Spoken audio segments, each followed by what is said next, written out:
우리 화평동산 찬양을 듣는데 굉장히 애절하고 진실하게 들리더라고요.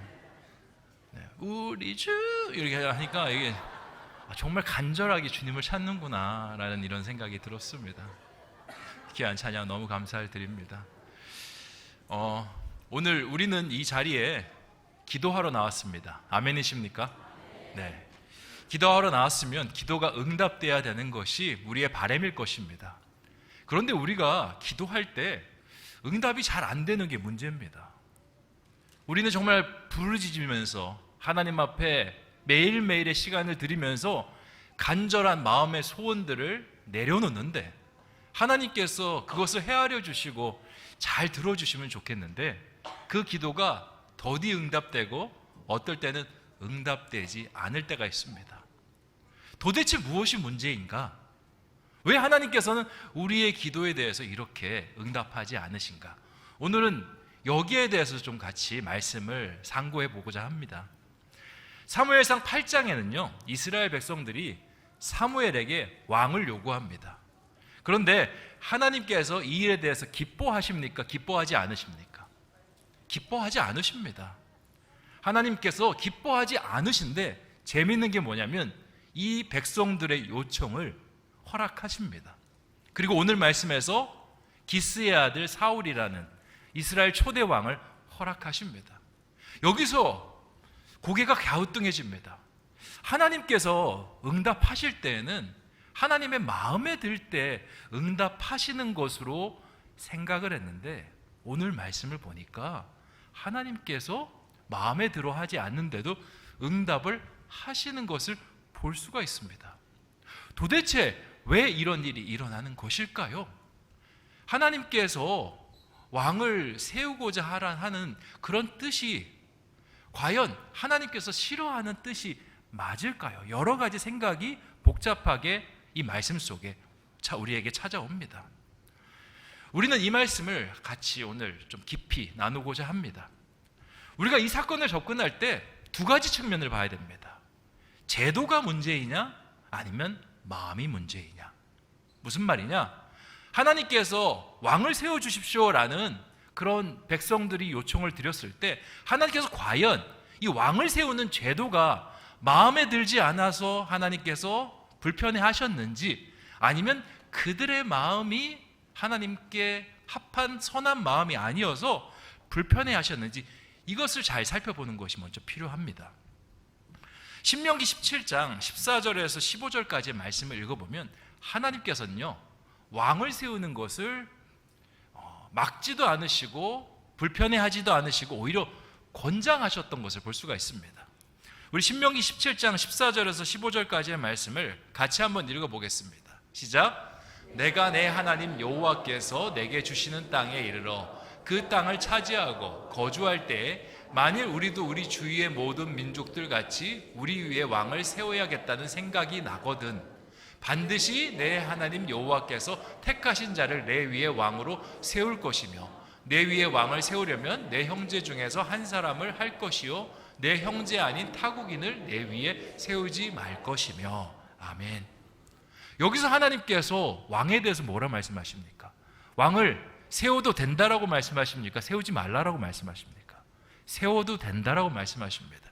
그리고 하나님께서는 친절하게 어떤 사람을 왕으로 세워야 되는지에 대해서 말씀하십니다.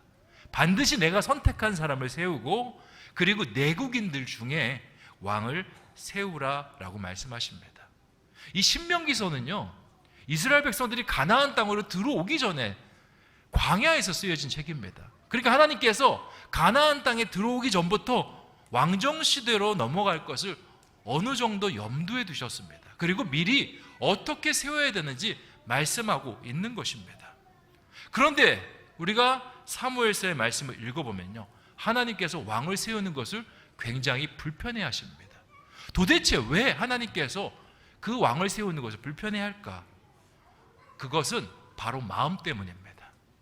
지난주에 나누었던 사무엘상 8장 7절의 말씀을 제가 한번 읽어보겠습니다. 여호와께서 사무엘에게 이르시되 백성이 내게 한 말을 다 들으라. 이는 그들이 너희를 버림이 아니요 나를 버려 자기들의 왕이 되지 못하게 함이니라. 아멘. 하나님께서 불편하게 생각하는 지점이 있습니다. 그건 뭐냐면 나를 버려 자기들의 왕이 되지 못하게 함이니라.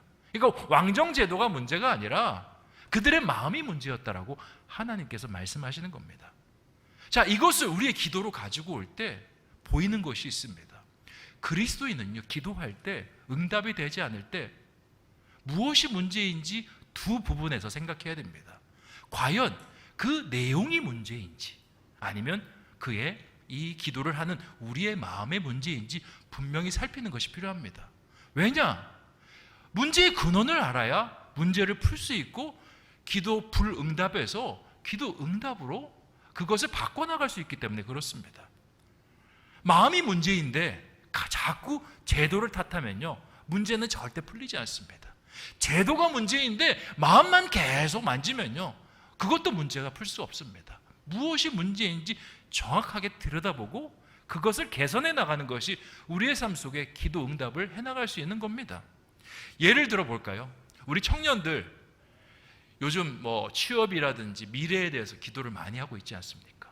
그리고 정말 어떤 회사에 지원할 때 목사님 기도해 주십시오, 기도 부탁하면서 얼마나 뜨겁게 그 회사에 들어가기 위해서 기도하는지 모릅니다.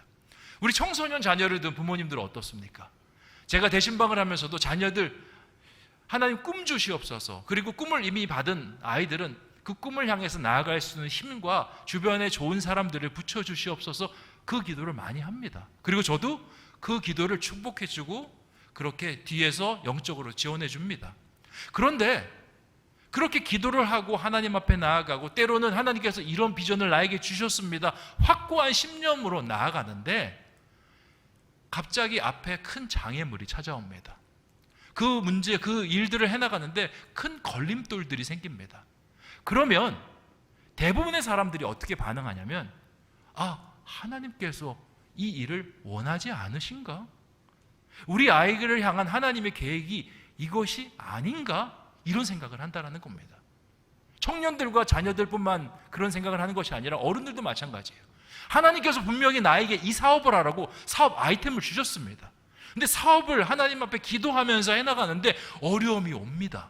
그리고 어려움이 풀리지 않고 계속 나를 옥죄어 옵니다. 그럼 어떤 생각을 하냐면, 이 사업 하나님께서 기뻐하는 사업이 아닌가라는 생각을 먼저 하게 된다는 거예요. 그런데요, 하나님은요, 우리 꿈에 대해서 특별하게 이래라 저래라 하지 않습니다. 사실 우리가 기도를 드릴 때 길이 아닌가 이런 걱정은 우리가 크게 할 필요가 없습니다. 물론 하나님께서 길이 아니셔서 막는 경우도 있지만 하나님은 주로 이런 태도입니다. 입을 크게 열라, 내가 채우리라. 너는 무엇이든지 꿈꿔라, 내가 그 꿈을 축복하고 네가 무엇인지 될 수 있도록 인도하실 것이다. 하나님께서 그 마인드입니다.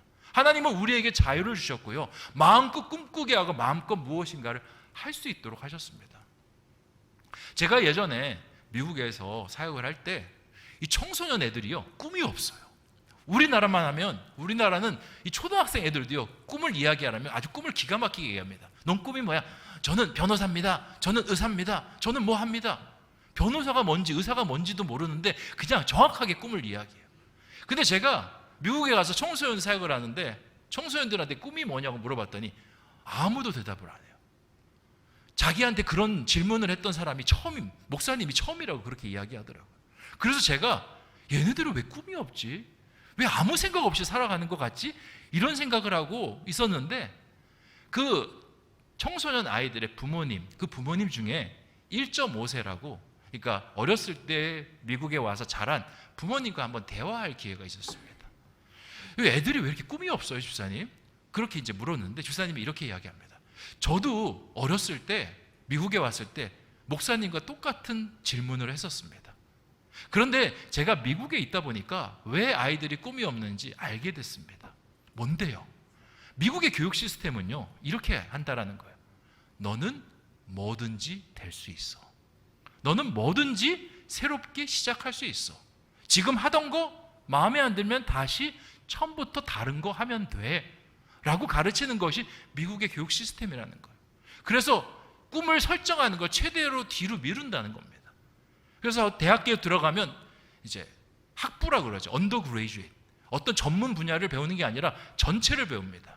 그리고 내가 거기서 뭔가 세상을 알고 특별한 지식을 습득해야 된다고 생각하면 그레이주에이트 스쿨로 올라가는 거예요. 그러면 거기서 로스쿨이라든지 매드스쿨, 그러니까 의과대학이라든지 이런 데로 들어가서 자신의 꿈을 잡으면서 살아간다는 겁니다. 그리고 이렇게 꿈이 뒤로 미루고 너는 뭐든지 될 수 있어라고 설정하게 된 배경은 청교도의 신앙 때문에 발전하게 되었다라고 그렇게 말씀하시더라고요. 하나님의 마음은요, 우리 자녀들과 우리 청년들을 향한 하나님의 마음, 그리고 우리를 향한 하나님의 마음은요, 네가 어떤 사업을 하든지 나는 너 그 사업을 축복할 거야. 네가 어떤 꿈을 꾸든지 나는 그 꿈을 축복할 것이고, 네가 어떤 자녀가 어떤 방향으로 나가든지 그 길 가운데 내가 함께 할 것이다. 이게 하나님의 꿈입니다. 그런데 우리의 삶 속에 문제가 발생해요. 근데 우리는 그 문제를 어떻게 푸냐면, 이 길이 아닌가? 이게 하나님께서 기뻐하는 게 아닌가? 여기서부터 푼다라는 겁니다. 거기서부터 풀어야 되는 것이 아니라 하나님께서, 그리고 우리의 인생 속에서 주로 하나님께서 막으시는 것은요, 그 부분이 문제가 아니라 우리가 그 꿈을 대할 때 마음이 잘못돼서 하나님께서 막으시는 경우가 참 많아요.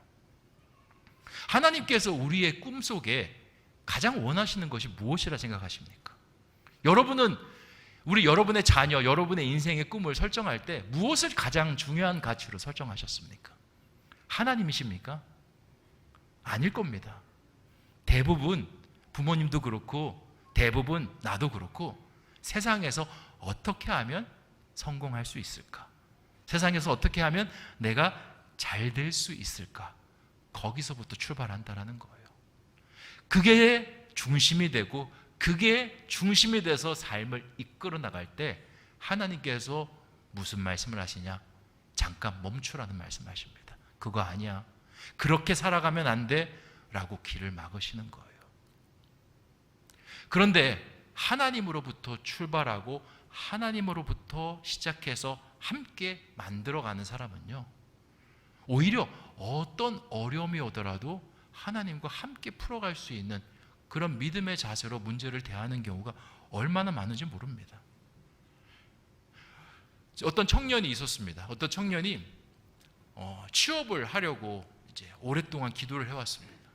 그런데 하나님께서 은혜 주셔서 그 회사에 들어갔는데 그 회사에 들어간 6개월 있다가 회사를 도저히 다닐 수 없다라고 뛰쳐나온 그런 청년이 있었습니다. 왜 그렇게 뛰쳐나왔냐? 우리가 처음에 기도하고 이 회사를 주셨고, 그리고 이 회사를 들어갔을 때 너도 하나님께서 주신 그런 회사라고 참 기뻐하지 않았느냐? 그 안에 있는 근무 여건이 다 주일 성수할 수 있는 여건이었고, 또 그 안에 신우회도 참 발달되어 있고, 얼마나 정말 하나님께 감사하는 기도 고백을 많이 드렸냐? 근데 왜 이제 와서 이런 이야기를 하느냐? 제가 그 청년한테 물어봤습니다. 그랬더니 그 회사 안에 자신의 신앙을 괴롭히는 상사가 있다는 겁니다. 그 상사가 얼마나 자신의 믿음과 그것을 핍박하는지 믿음이 제대로 설 수 없어서, 이것은 하나님께서 주신 직장이 아니고 내가 여기 있다가는 영성이 망가질 것 같아서 나가야 될 것 같다라고 그렇게 이야기했다라는 겁니다. 여러분, 이 이야기 어떻게 생각하십니까? 이 청년이 이 회사를 그만두고 나가는 것이 맞다라고 생각하십니까? 어떻습니까? 목회자들을 제가 목회할 때 신대원 들어갈 때, 지금은 신대원 학생들이 한 200명, 250명 정도 되는데 저 때는만 해도 한 300명 이상 됐었습니다. 300명 학생들이 신대원에 들어가서 지금 저처럼 담임 목회하고 있는 분들이 많지 않습니다. 지금 부목사로 계신 분들도 있고 나름대로 다른 쪽으로 생각하고 계신 분도 있는데, 제가 이렇게 수소문을 합니다. 어떻게 지내고 있는지. 그러면요, 정말 힘들게 목회하시는 분들이 참 많아요. 개척교회에서 목회하시는 분들, 어떤 분은 카페를 차려서 목회하시는 분들, 제가 만나서 이야기를 나눕니다. 카페 목회 좀 어떠냐고, 개척교회 목회 어떠냐고. 그럼 그분들이 이럽니다. 한번 해봐. 해보면 다 알 거야. 그렇게 이야기하십니다. 엄청 힘듭니다. 얼마나 어려운지 모릅니다. 아니, 그렇게 해서 형님 생활이 돼요? 그렇게 해서 목사님 생활이 됩니까? 생활 안 된다는 겁니다. 근데 어떻게 그렇게 하고 계세요? 사명이니까 하는 거야. 하나님 주신 그런 비전이니까 하는 거야 라고 말씀하시더라고요. 우리의 삶 속에 하나님께서는 어떤 꿈이든 축복하십니다. 그리고 하나님께서 어려움을 통해서 우리에게 깨우쳐 주시는 것들이 있습니다. 하나님 바라보라고. 온전한 믿음과 온전한 방향성을 가지고 하나님 앞에 나아가는 사람은요, 그런 어려움이 왔을 때 하나님의 방식으로 반응합니다. 아, 내가 지금 하나님을 바라보고 있는가? 그리고 이것은 하나님께서 주신 일이니 하나님의 방향을 맞춰서 내가 풀어가야지.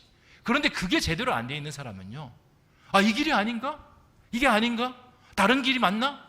이렇게 풀어가기 시작한다는 겁니다. 마음이 문제가 아니라 제도가 문제인 것처럼 그렇게 접근하며 나아간다라고 말을 하고 있는 겁니다. 그래서 오늘 말씀에 하나님께서 그 이야기를 하는 겁니다. 내가 왕을 주노라. 왕을 주는 것은 너희의 속에서 그 왕에 대한 문제가 아니라 하나님께서 너희에게 마음의 문제인 것을 보여주기 위해서 내가 왕을 주노라 라고 말씀을 하고 있는 겁니다. 무슨 말이냐? 오늘 말씀에서 하나님께서 사울이라는 사람을 특별하게 세워요. 그 사울은 인간의 마음에 딱 맞는 왕입니다. 그래? 네가 왕을 구해? 그리고 너희들이 생각하는 그 왕에 대한 개념들이 있지. 내가 너희에게 그런 왕을 줘볼게. 너희가 그 왕을 통해서 어떻게 되는지 한번 보라고 하나님께서 그렇게 오늘 말씀에서 이야기하는 겁니다. 우리가 우리에게 주신 하나님의 꿈들을 이뤄나갈 때 하나님으로부터 출발하는 것, 나로부터 출발하는 것 완전히 다릅니다. 예를 들어 하나님, 제가 하나님의 나라를 정말 세우고 싶습니다. 제가 어떻게 하면 좋겠습니까? 주님, 저에게 물질의 축복을 주시옵소서 라고 접근하는 것과 하나님, 저에게 물질의 축복을 주시면 제가 하나님의 일을 하겠습니다 라고 하는 것과는요, 천지 차이의 기도입니다. 하나님, 우리 자녀 성공하게 해주십시오. 성공하게 해주시면 하나님의 영광을 드러내는 자녀가 되도록 하겠습니다 라는 기도와 하나님, 우리 자녀가 신앙 안에서 하나님을 정말 사랑합니다. 하나님, 우리 아이에게, 자녀에게 하나님의 영광을 드러낼 수 있는 기회를 허락하여 주시고 이 아이를 사용하여 주시옵소서. 이 기도는요, 완전히 다릅니다. 기도의 결은 같습니다. 하나님, 나에게 물질의 축복 허락하여 주시옵소서. 자녀에게 하나님 축복하여 주시옵소서. 결은 같은데요, 방향성이 다르면요, 완전히 다른 기도입니다. 성경을 보면 하나님께서는요, 마음이 담기지 않은 기도와 제사를 철저히 외면하시는 것을 볼 수가 있습니다. 호세아서 6장 6절에 이렇게 말씀하십니다. 나는 인애를 원하고 제사를 원하지 아니하며 번제보다 하나님을 아는 것을 원하노라. 호세아 시대에 하나님을 향한 제사와 기도가 쏟아졌습니다. 그런데 하나님께서요, 그 제사 드리지 말라고 합니다. 가증스럽다고 이야기합니다. 왜 그렇습니까? 그 당시에 호세아 시대의 이스라엘 사람들은요, 하나님과 우상을 겸하여 섬겼습니다. 그러니까 우상을 섬기는 것도 하나님을 섬기는 것도 별반 차이 없이 그렇게 섬겼습니다. 왜 그렇게 섬겼느냐? 그들의 가치관이 잘 먹고 잘 사는 데만 맞춰져 있기 때문에 그렇습니다. 그렇게 하면 더 많은 신들을 섬기면 더 많은 축복이 내 삶 속에 찾아오겠지 생각하면서 그노스에게 제사를 드리고요, 몰록에게 자녀를 바치고요, 그리고 바알과 아세라도 심심치 않게 마음에 받아들이고 섬기는 일들을 자행합니다. 이스라엘 백성들이 왕을 구하는 것도 같은 이유입니다. 하나님을 위해서 구하는 것이 아니라 어떻게 하면 이스라엘이 더 부강해질 수 있을까? 더 강한 권력의 나라가 될 수 있을까? 저 블레셋은 어떻게 저렇게 강한 거야? 아, 왕이 있어서 강한 거지. 저 애굽은 어떻게 저렇게 영토가 큰 거야? 아, 왕이 있어서 큰 것이. 우리도 잘 살았으면 좋겠다. 우리도 저렇게 큰 나라가 됐으면 좋겠다. 왕이 있으면 될 거야 라는 마음으로 시작을 하니까 하나님께서 그 마음에 대해서 불편함을 이야기하는 겁니다. 역으로 만약에 이스라엘 백성들이 이렇게 이야기했다면 어떡할까요? 하나님 나라를 만들기를 원합니다. 그 마음에 합한 왕을 뽑아서 우리 온 백성들의 마음을 하나 되게 하여 주시고 하나님 나라를 향해 나아가게 하여 주시옵소서 라고 구했다라면 하나님께서 그것을 어떻게 받으셨겠습니까? 이렇게 말씀하시지 않겠습니까? 이제 신명기의 말씀을 이룰 때가 되었구나. 이제 정말 하나님께서 이 왕정 시대로 넘어가게 해야 될 그 때가 도래했구나라고 말씀하지 않겠습니까? 어차피 이 사사 시대는요, 굉장히 문제가 많은 시대입니다. 왜냐? 이 사사라는 사람에게 통치권이 너무 집중됩니다. 왕권, 종교권, 모든 것을 다 하고 있으니까 이 사람이 좋은 사람이면 나라가 건강하게 영적으로 바르게 설 수 있는데, 이 사람이 좀 나쁜 이상한 사람, 뭐 엘리의 아들들이라든지 사무엘의 아들들 같은 사람들이 세워지면요, 이 나라가 금방 흔들려 버리는 나라가 될 수밖에 없는 것입니다. 그런데 이 이스라엘이 하나님 앞에 인간적인 마음으로 구하니 하나님께서 그 이스라엘의 마음에 불편함을 느끼는 겁니다. 사랑하는 성도 여러분, 여러분의 기도는 어느 지점에 있으십니까? 하나님 마음에 합한 지점에 계십니까? 아니면 나의 바램으로 똘똘 뭉친 그런 기도 속에 있는 것입니까? 그리고 우리가 기도 응답이 되지 않을 때 나의 마음을 살피는 것을 뒤로 한 채 하나님께서 이 길을 막으시는 건가? 원치 않으신가? 거기에만 집중하고 있는 모습은 없으십니까?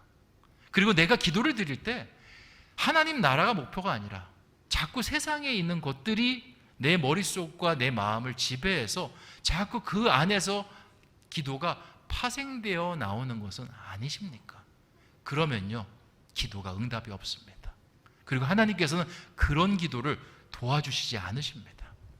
하나님께서 원하시고 하나님께서 기뻐하시는 기도는요, 하나님 마음에 합한 기도를 드릴 때 그 기도를 하나님께서 도와주시고 하나님께서 완성시켜 주시는 것입니다. 오늘 하나님께서 기스의 아들 사울을 왕으로 세우십니다. 그리고 보여주십니다. 그래, 너희의 바람대로 내가 한번 모든 것을 응답해 볼게. 너희는 나한테 기도 응답 되지 않는다라고, 열심히 하나님 앞에 구하는데 기도 응답 되지 않는다라고 그렇게 이야기하지. 나는 계획이 있어서 그 기도 응답을 하지 않는 거야. 근데 내가 한번 너희한테 너희 바람대로 기도 응답을 다 해볼게. 결과가 어떻게 되는지 내가 이 말씀을 통해서 보여줄게. 오늘 주님께서 그 말씀 하시는 겁니다.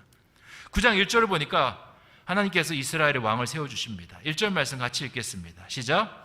베냐민 지파에 기스라 이름하는 유력한 사람이 있으니 그는 아비엘의 아들이요 스롤의 손자요 베고랏의 증손이요 아비아의 현손이며 베냐민 사람이더라. 아멘. 1절에 사울 왕의 배경이 기록이 되어 있습니다.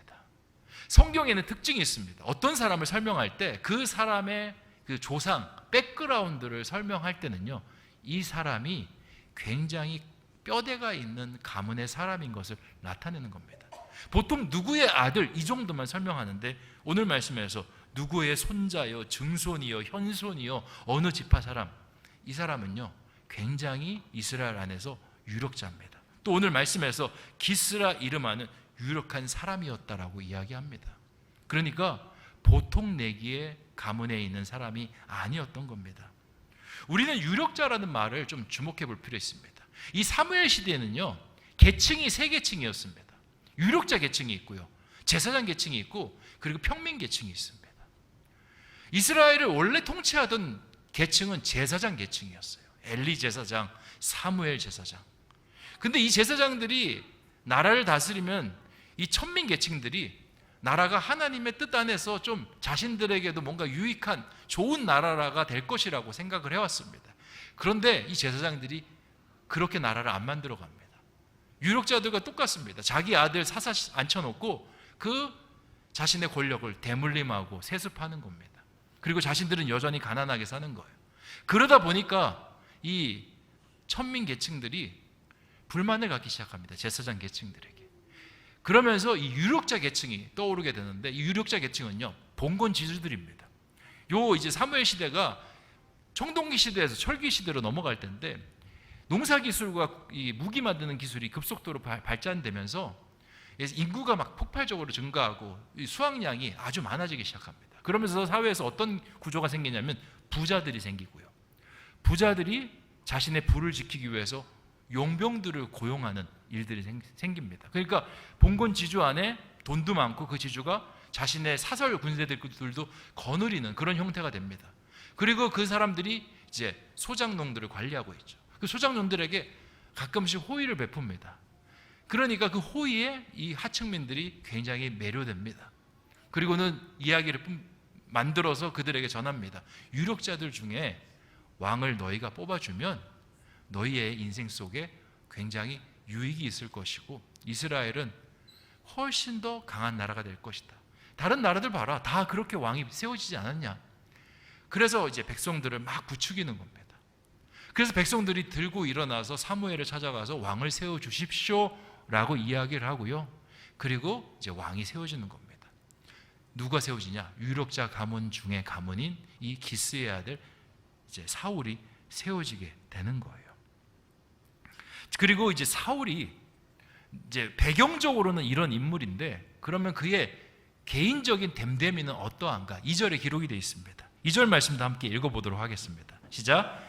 기스에게 아들이 있으니 그의 이름은 사울이요 준수한 소년이라. 이스라엘 자손 중에 그보다 더 준수한 자가 없고 키는 모든 백성보다 어깨 위만큼 더 컸더라. 아멘. 이 사울이 어떤 존재라고 성경은 이야기합니까? 키가요 일단 백성들보다 훨씬 더 큽니다. 그러니까 허우대가 굉장히 좋습니다. 그리고 인물이 준수하다라고 이야기하는데 그냥 준수한 게 아닙니다. 이스라엘 자손 중에 더 준수한 자가 없을 정도로 준수하였다라고 이야기하는 거예요. 그러니까 오늘날의 말로 바꾸면 몸짱에다가요 얼짱인 겁니다. 제가 청년 때 대한민국에 그런 신드롬이 있었습니다. 신데렐라 신드롬이라고 들어보셨는지 모르겠습니다. TV에서 늘 나오는 남자 주인공은요 돈 많은 재벌집 아들입니다. 근데 그 사람이 좋아하는 여성은요 가난한 집 여성을 좋아해요. 그리고 그 가난한 집 여성의 마음을 얻기 위해서 자신의 모든 힘과 그런 능력들을 다 사용합니다. 근데 그 재벌집 남자는요 돈도 많지만 얼굴도 아주 잘생겼고요 키도 아주 멋집니다. 이 여성이 보기에는 백마탄 왕자입니다. 그래서 사회 안에서 여성들이 신데렐라 신드롬을 갖는 겁니다. 자기에게도 언젠가는 백마탄 남자가 나타날 것이다라고 생각을 하는 거죠. 제가 그 시대를 버티며 살았습니다. 저 같은 사람은요 결혼도 못할 뻔했습니다.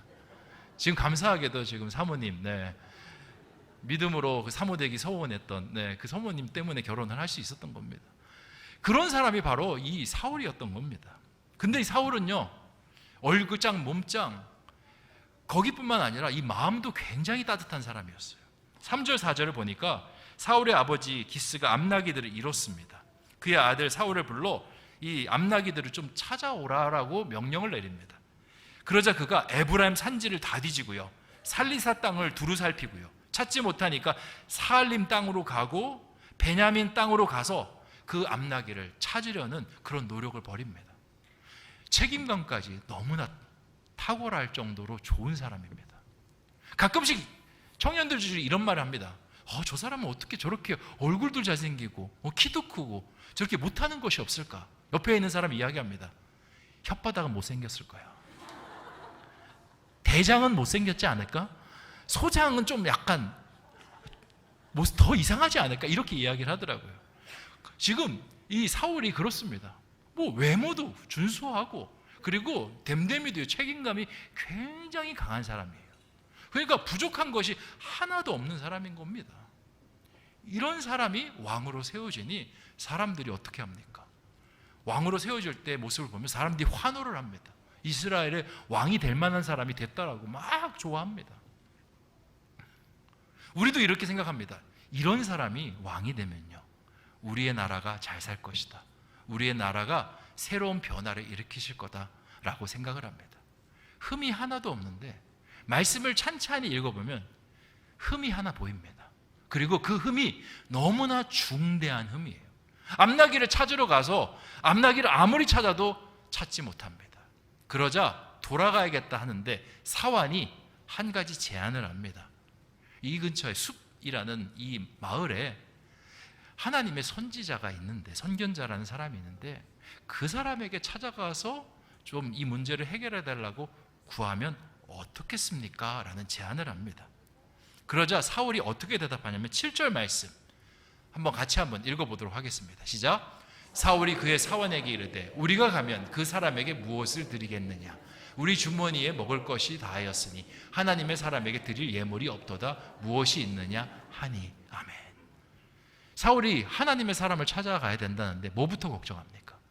돈부터 걱정하는 거예요. 아니, 하나님 사람이 자신의 힘으로 할 수 없는 일들을 만났습니다. 그리고 하나님을 찾습니다. 그럴 때 무슨 조건이 필요합니까? 하나님 도와주시옵소서. 하나님, 제가 인간의 힘으로 이 문제를 풀 수 없습니다. 하나님의 능력이 필요합니다. 그냥 엎드리는 것이 필요하지 않겠습니까? 근데 이 사울은요, 이런 문제 속에서도 가장 먼저 생각하는 게 돈입니다. 선견자를 만나면 돈 드려야 되는데 지금 수중에 돈이 없는데 만나는 것이 가당키나 하겠느냐라는 생각을 하는 거예요. 이게 별일 아닐 수도 있습니다. 갖고 있는 장점이 워낙 크기에 이런 부분은요 굉장히 작게 느껴질 수도 있습니다. 그런데요, 사울이 그가 왕권을 행하면서 망하고 저주받고 왕권에서 하나님 앞에 저주를 받아서 그 왕권이 내려지는 일련의 과정들을 보면요, 이게 사울의 발목을 잡게 됩니다. 사울이 왕이 된 다음에 굉장히 이 왕정제도를 건실하게 세웁니다. 왕으로 세워줬지만 국가에서 지원이 없어요. 왕궁 없습니다. 뭐 돈 없습니다. 그냥 오늘부터 넌 왕이래요. 여러분, 그렇게 왕이라 그러면 뭘 할 수 있습니까? 아무것도 못해요. 백성들 중에 좋은 사람 등용하려면요, 그 사람들 데려오려면 돈 줘야 되지 않습니까? 뭐 예를 들어 국방부 장관, 뭐 저기 내무부 장관 한다는데 월급 안 받고 그냥 공짜로 해줄 수 있냐? 아무도 안 할 겁니다. 그런 자리를 할 때 다 돈을 줘야 되거든요. 그리고 군사를 만들어야 됩니다. 군사들을 양성하려면 그 사람들이 먹고 잘 만한 군량미도 있어야 되고 군자금도 있어야 되고 칼 살 수 있는, 그리고 무기를 살 수 있는 돈도 있어야 됩니다. 그런 것이 없이 군사들을 만들 수가 없습니다. 군사들을 만들 수 없으면 왕의 말이 먹히지가 않습니다. 이러한 일련의 상황 속에서 사울은요, 군사도 만들고 그리고 왕궁도 만들고 백성들도, 아니 신하들도 채용하는 일들을 하게 됩니다. 어떤 사람은 이렇게 이야기합니다. 목사님, 백성들에게 세금을 거두면 어떻겠습니까? 아니, 이제 왕이 돼서 제일 먼저 정책을 펴는데 세금부터 내라 그러면 백성들 좋아할 사람이 누가 있겠습니까? 우리나라만 해도 세금 감세한다 그러면 좋아하지, 세금 더 내라 그러면 누가 좋아합니까? 그러니까 이저러지도 못하고 저러지도 못하는데 사울이 이 문제를 어떻게 해결하냐면 다른 나라들과 전쟁을 벌입니다. 전쟁을 벌여서 거기서 전리품을 취하고 그 전리품으로 군자금을 돌리고 그 안에서 좋은 사람들을 등용하는 일들을 합니다. 얼마나 머리가 좋습니까? 그런데 그게 그의 발목을 잡습니다. 아말렉을 진멸하라고 했는데 진멸하지 않고 전리품을 가지고 옵니다. 사무엘이 나무랍니다. 그랬더니 하나님께 제사를 드리기 위해서 가져왔다라고 둘러댑니다. 근데 목적은 따로 있습니다. 그걸 가지고 왕권을 더 견고히 하려고. 그렇게 견고히 하면 나라가 바로 서고 내가 온전한 왕이 될 수 있다라고 생각을 하는 겁니다. 제도만 마음에 두고 있는 거예요. 근데 하나님께서 진짜 기뻐하는 왕은 제도적인 왕이 아닙니다. 하나님 마음을 헤아리는 왕, 하나님 마음에 합한 왕. 다윗은요, 사울보다 능력이 훨씬 더 떨어지는 왕이었습니다. 하지만 그가 잘하는 것이 있었습니다. 나는 이스라엘의 왕이 아닙니다. 주님이 왕이십니다. 주님의 마음에 합한 왕이 되게 하여 주시옵소서. 거기서부터 시작하니까 하나님께서 그를 이스라엘의 영원한 왕으로 세우시는 겁니다. 사울의 이런 돈부터 생각하는 문제, 그리고 이것을 통해서 형성된 그의 왕위적인 행동, 그것이 나중에 사울을 망하게 하는, 그런 불쌍하게 만드는 그런 내용들로 전락하게 만들고 하는 그런 것입니다. 사랑하는 성도 여러분, 우리에게 있는 문제요, 그 문제 제도가 아닐 수가 있습니다. 마음일 수도 있습니다. 내가 응답이 되지 않는 그 모든 일련의 상황, 그 길이 아니어서가 아닐 수가 있습니다. 우리의 마음이 문제일 수도 있습니다. 우리 자녀를 놓고 기도하는데 자녀의 문제가 계속 닫보이고, 그리고 앞으로 나아가지는 못하고 계속 제자리고 어떻게 문제가 해결되지 않는 그 상황 속에 그 길이 아니고 그 아이의 재능이 아니고, 아닙니다. 아이는 뭘 해도 하나님께서 기뻐하십니다. 중요한 건 그 재능을 선택하고 결정하는 모든 일련의 과정 속에서 하나님이 계시느냐 계시지 않느냐, 그것이 문제인 것입니다. 문제는 하나님을 향한 마음인데 우리는 제도를 통해서 문제를 해결하려고 하는 모습이 너무나 많다라는 것이 진짜 문제인 겁니다. 하나님께서 사울을 통해서 그걸 보여주십니다. 그래, 네 마음대로 네 마음에 드는 사람 내가 뽑아줄게. 근데 어떻게 되는지 봐라. 결국 내 자기가 하나님 안에서 뭔가가 되려고 하다가 하나님을 놓쳐버리고 결국에는 이스라엘 왕도 되지 못하는 그러한 일로 그의 인생이 귀결되지 않느냐라고 가르쳐주는 겁니다. 오늘 함께 뜨겁게 한번 기도하기를 원합니다. 오늘 드리는 기도는요, 좀 달랐으면 좋겠습니다. 하나님, 제 욕심, 제 생각, 제 판단 다 내려놓습니다. 오직 하나님만 보겠습니다. 하나님, 우리 자녀를 위해서 기도합니다. 오직 하나님 안에서 어떤 꿈을 이루어야 되는지만 바라보게 해주시고, 내가 지금 내 어려운 사업장을 놓고 기도하고 있습니다. 사업장에 어려운 거, 돈 많이 못 버는 거 다 내려놓고, 하나님, 제가 이 사업을 통해서 무엇을 주님께서 원하십니까? 그 기도를 한번 드려보기를 원합니다. 하나님께서 우리의 기도 속에 응답하시고요, 우리의 문제가 풀려지는 역사가 이 밤 가운데 일어나게 될 줄 믿습니다. 그렇게 나아가는 저와 여러분 되시기를 주님의 이름으로 축원드립니다. 같이 기도하겠습니다. 좋으신 아버지 하나님, 오늘 제도와 마음에 대해서 같이 말씀을 나누게 하시니 참으로 감사합니다. 우리는 세상을 살면서 또 기도를 하면서 우리의 기도가 멈추고 우리의 나아갈 길이 막힐 때 쉽사리 제도를 탓합니다. 아, 이 길이 아닌가? 이 방법이 아닌가? 이렇게 하는 것이 아닌가?